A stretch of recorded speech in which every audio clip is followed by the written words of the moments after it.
السلام علیکم دوستوں، کربلا کی جنگ ایک ایسی جنگ جہاں ایک طرف 72 کا قافلہ تھا تو وہیں دوسری طرف ہزاروں کی فوج۔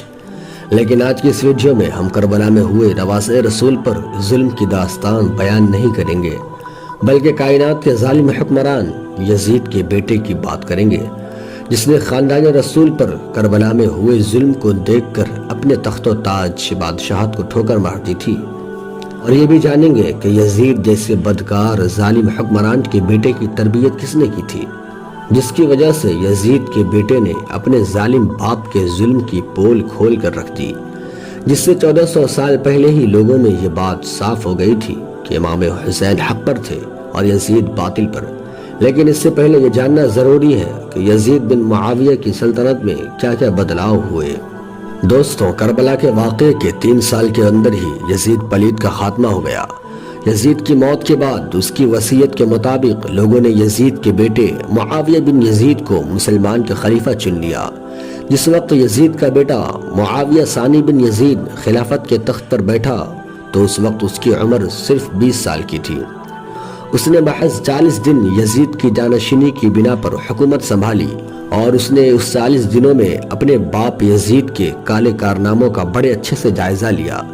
جب اس نے اپنے تحقیق کے مطابق ہر جگہ اپنے باپ کو ایک وحشی، شرابی اور زانی اور آل رسول پر بدترین ظلم کرنے والا حکمران پایا تو اسے ایک عجیب الجھن ستانے لگی۔ وہ سوچ میں تھا کہ کیا یہ ظلم و ستم سے بھری حکومت، عیش و عشرت سے بھری زندگی کو یوں ہی آگے بڑھنے دیا جائے، یا اللہ کے رسول کے خاندان کے خون میں ڈوبے ہوئے تخت کو ٹھوکر مار دی جائے۔ پھر اس نے یہ فیصلہ کیا اور اپنے حکومت کے عہدے داروں اور عوام کو دربار میں جمع ہونے کا حکم دیا۔ وقت کے حاکم کی حکم کی تعمیل کی گئی اور تمام عوام اور عہدے داروں دربار میں جمع ہو گئے۔ معاویہ بن یزید تخت پر جا کر بیٹھ گیا اور لوگوں سے خطاب کرتے ہوئے سب سے پہلے خدا اور رسول کی حمد و ثنا کی، جس سے دربار میں موجود لوگوں میں ایک ہلچل مچ گئی۔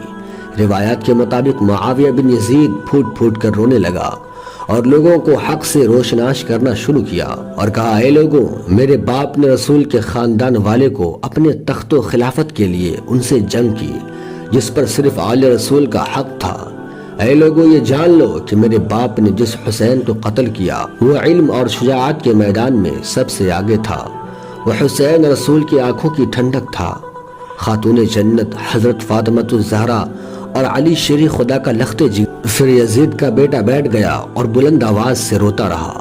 کچھ دیر کے بعد منبر سے اٹھا، پھر سے لوگوں کے بھرے دربار میں ہم کلام ہوا اور کہنے لگا، اے لوگوں، جب تم سب جانتے تھے کہ میرا باپ یزید رسول کی گھرانے پر ظلم کی انتہا پر ہے، تو پھر بھی تم نے عیش و عشرت اور انعامات کی لالچ میں میرے باپ یزید کا ساتھ دیا، اور جب تک خاندان رسول برباد نہ ہو گیا تب تک تم سب اسی کا ساتھ دیتے رہے، اور تم اب مجھ سے بھی یہی امید رکھتے ہو۔ اے لوگوں، تم سب یہ جان لو کہ اب میں تمہارے گناہوں کا بوجھ اپنے کندھے پر نہیں اٹھا سکتا۔ اب تم سب کسی اور کو خلیفہ بنا لو، میرا آج سے تم سے کوئی رابطہ نہیں۔ میں اپنی بیعت کا تم لوگوں پر سے ہاتھ اٹھاتا ہوں اور اس دنیاوی خلافت کو ٹھکراتا ہوں جس کے ہاتھ آل رسول کے خون میں رنگے ہو۔ دوستو، معاویہ بن یزید کے یہ جملے نے محفل میں کوہرام برپا کر دیا۔ لوگ حیرانی سے ایک دوسرے کی طرف دیکھنے لگے اور ایک دوسرے سے بحث میں مشغول ہو گئے۔ تبھی مروان بن حاکم نے معاویہ بن یزید پر اعتراض کرنا چاہا، جس پر معاویہ نے مروان پر چیختے ہوئے بلند آواز سے کہا کہ مجھ سے دور رہ، میں جانتا ہوں کہ تم بہانے سے اپنے غلط منصوبوں کو میرے ذہن میں داخل کرنا چاہتے ہو۔ میں نے تمہاری خلافت، تمہاری حکمرانی سے فائدہ نہیں اٹھایا، جو میں تمہارے گناہوں کی ذمہ داری میں اپنے کندھوں پر اٹھاؤں۔ ایسا ہرگز نہیں ہو سکتا، میں اپنے آپ کو برباد نہیں کروں گا۔ یہ کہتے ہوئے آنکھوں میں آنسو لیے وہ منبر سے نیچے اتر گیا۔